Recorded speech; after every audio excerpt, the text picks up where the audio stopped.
बंटवारा। शीतल और उसके दो भाई थे। तीनों बड़े प्रेम से रहते थे। इनके पिताजी नहीं थे। इनकी माँ ही इन तीनों बच्चों को संभालती थी। बड़े होने पर दोनों भाइयों के ऊपर जिम्मेदारी आ गया और शीतल को अच्छे घराने में शादी करके विदा कर दिया।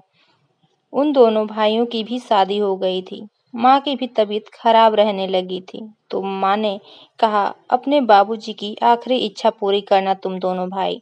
इस सारी जायदाद आपस में बांट लो। बड़े बेटे ने कहा, कितना समय लगेगा माँ बांटने में, सब बटा बटाया ही तो है, पहले तुम ठीक हो जाओ। तब माँ ने कुछ ऐसा कहा कि सबके होश ही उड़ गए। शीतल दो भाइयों में अपने घर की सबसे लाडली बहन थी। पिता के मृत्यु के बाद दो भाइयों ने मिलकर शानदार तरीके से उसको घर से विदा किया था। अब माँ की देखभाल की सारी जिम्मेदारी दोनों भाइयों और बहुओं पर आ गई थी। माँ एक दिन दोनों बेटों को बुलाकर अपने दिल की बात बताते हुए कहा, देखो बच्चों, अब मैं बीमार बहुत रहती हूँ, पता नहीं कब सास साथ छोड़ दे, लिहाजा मैं चाहती हूँ कि अब जमीन जायदाद के हिस्से कर लिए जाएं, तो बेहतर है। माँ की बात सुनकर दोनों बहुएं भी कमरे में बिस्तर के पास ही बैठ गईं।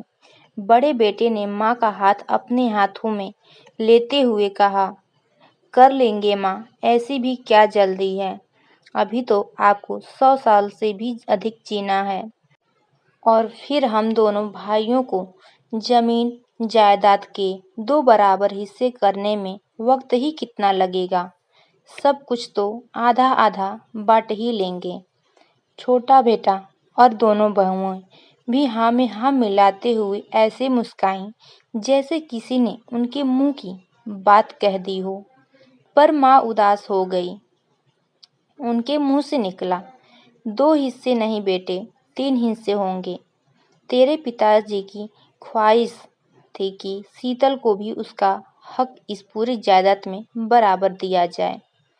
माँ की बात सुनकर दोनों बेटे और बहुएं एक दूसरे का मुंह हैरत से देखने लगे। उनको उम्मीद ही नहीं थी कि ऐसा कुछ भी माँ के मन में चल रहा है। बड़े बेटे की बहू ने कुछ कहने के लिए मुंह खोला ही था कि छोटा बेटा बीच में ही बोल पड़ा, क्या बात कर रही हो माँ, शीतल अच्छे खाते पीते घर में ब्याही गई है, भला उसे क्या जरूरत है जमीन जायदाद की। बड़ा भाई भी उसकी हाँ में हाँ मिलाते हुए बोला, सही कहा भैया, पिताजी ने अपने जीते जी तो कभी इस बात का जिक्र नहीं किया, फिर हमारी पत्नियों को ही कौन सा हिस्सा मिला है, बल्कि उतना दहेज भी नहीं दिया जितना हमने शीतल को दिया है। दोनों की बातें सुनकर माँ ने कहा, मुझे पता था बेटों की तुम्हारे पिताजी की आखिरी ख्वाहिश पूरी करने में तुम दोनों मेरी मदद नहीं करोगे, इसलिए मैंने आज ही शीतल को बुला लिया है, वो बस अभी आती ही होगी। माँ की यह बात सुनकर सभी एक दूसरे का मुंह देखने लगे। दोनों बहुएं गुस्से से लाल हो चुकी थीं। तभी दरवाजे पर टैक्सी रुकने की आवाज आई। शीतल अपने 2 बच्चों के साथ घर में प्रविष्ट हुई। सबसे हालचाल पूछती हुई वो माँ से जाकर लिपट गई। कैसी हो माँ? आज अचानक आपने मुझे कैसे याद किया? सब ठीक तो है? माँ बिस्तर से उठते हुए बोली, सब ठीक है बेटा, बस तेरे बाबूजी की आखिरी ख्वाहिश पूरी करने के लिए ही तुमको याद किया है। माँ की बात पूरी होने से पहले ही शीतल बोल पड़ी, आखिरी ख्वाहिश? कौन सी आखिरी ख्वाहिश माँ? मैं कुछ समझी नहीं। माँ कुछ बोलती इससे पहले ही बड़ी बहू ने अपना मुंह बनाते हुए कहा, आपके दोनों भाइयों के बच्चों की खुशहाली की नीलामी की ख्वाहिश, और क्या? शीतल कुछ समझ पाती तभी छोटा बेटा बोल पड़ा, देखो माँ, हम अपने हिस्सों में से एक फूटी कौड़ी शीतल को नहीं देने वाले। पूरी जमीन जायदाद के सिर्फ 2 हिस्से होंगे और राखी या भैया दूज पर शीतल का आना जाना लगा ही रहेगा। सो इसके लिए कोई मनाही नहीं है। शीतल को सारी बात समझते देर नहीं लगी। उसने माँ को समझाते हुए कहा, देखो माँ, तुम्हारी शीतल को किसी प्रकार की कोई कमी नहीं है। मैं चाहती हूँ कि मेरे दोनों भाई खुश रहें तथा जैसा वे चाहते हैं वैसा ही आप करो। यह कहकर शीतल ने माँ को सहारा देकर बिस्तर पर लेटाना चाहा, पर यह क्या, माँ के शरीर में कोई हलचल नहीं थी। शीतल माँ के शरीर को पूरी ताकत से झिझोड़ते हुए चिल्लाई, माँ आंखें खोलो, माँ आंखें खोलो। दोनों बेटे भी माँ की नब्ज टटोलने लगे। माँ इस दुनिया से विदा हो चुकी थी।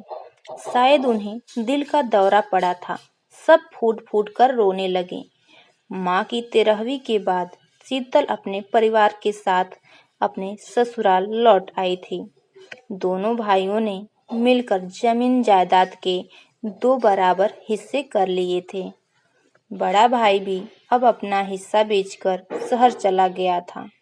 शहर में नया मकान खरीदना चाहता था, लेकिन बिजनेस में घाटे के चलते किराए के मकान में ही गुजारा करना पड़ रहा था।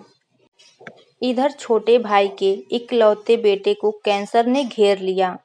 लाखों के कर्जे के बाद भी वह ठीक से बेटे का इलाज नहीं करवा पा रहा था।